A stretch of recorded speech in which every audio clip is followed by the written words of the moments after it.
Sir, I shall deal with the question straightway.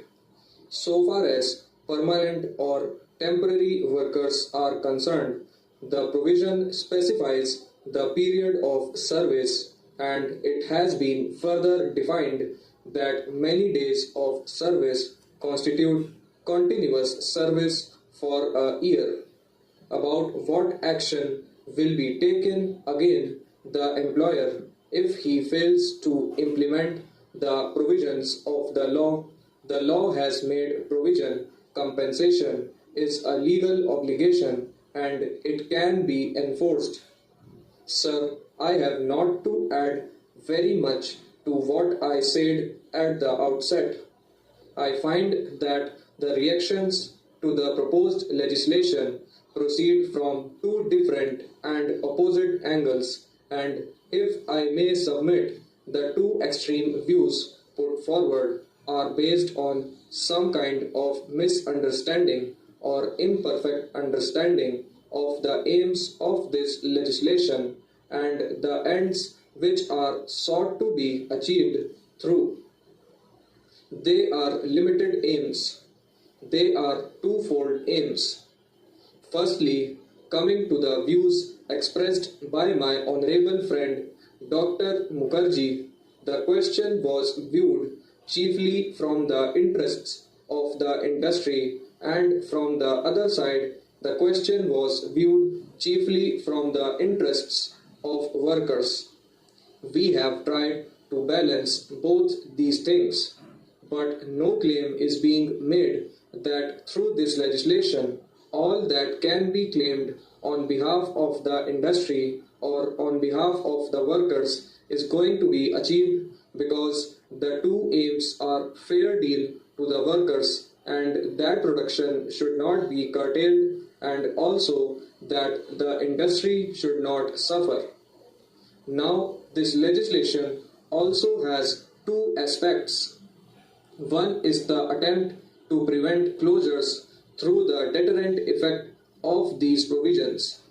That there is a good deal of substance in this approach will be evident from the fact that in the first case, when an ordinance was promulgated, a number of closures which had threatened actual did not materialize.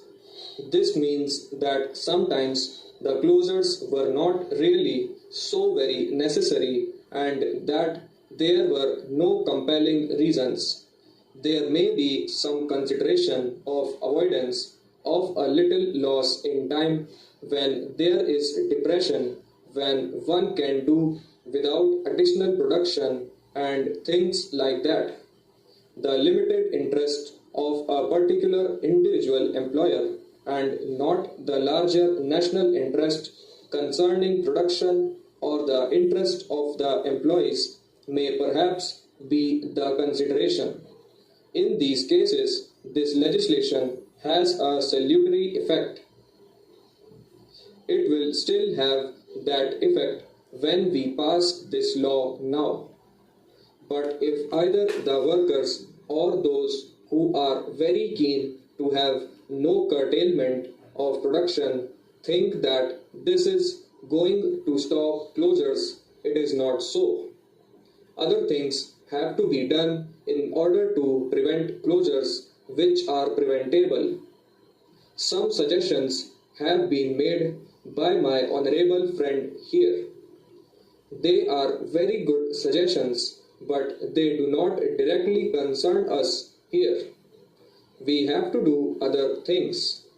We have got the Industries Development and Regulation Act, and we can put into use the various provisions of that act also. Something of that kind was done before in the case of one concern to which my honorable friend there made a reference. I may inform the House that even in the case of the closures which have occurred and regarding which we received information, we started acting. I believe that some enquiries are in progress and it is quite possible that where this legislation which we are going to pass may not come to our rescue, something else may possibly be done. There are suggestions like standardization of wages, decasualization, etc., and there will be other suggestions also. Why is it that a management, because of its inefficiency, because of neglect, allows the concern to run down to that condition that it ceases to have its competitive position in industry? Various things can be considered, but this is not the place for that.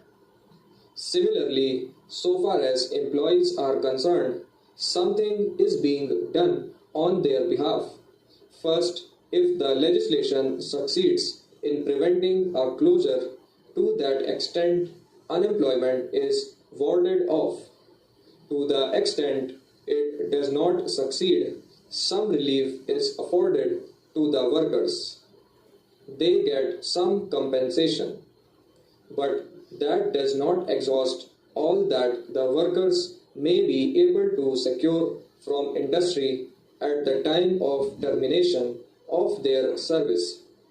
There may be provisions for gratuity, etc. They are not ruled out. They are not eliminated by these provisions.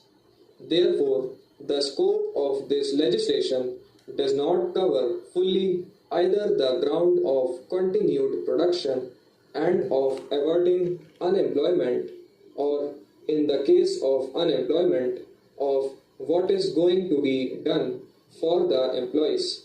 So, sir, in that limited context, we have to view the propriety of the various clauses that are being considered here. Regarding some specific points made, it was urged that we have brought this bill at the fag end of the session, and therefore we are not giving enough time for consideration. That is a question which depends upon the convenience of the House.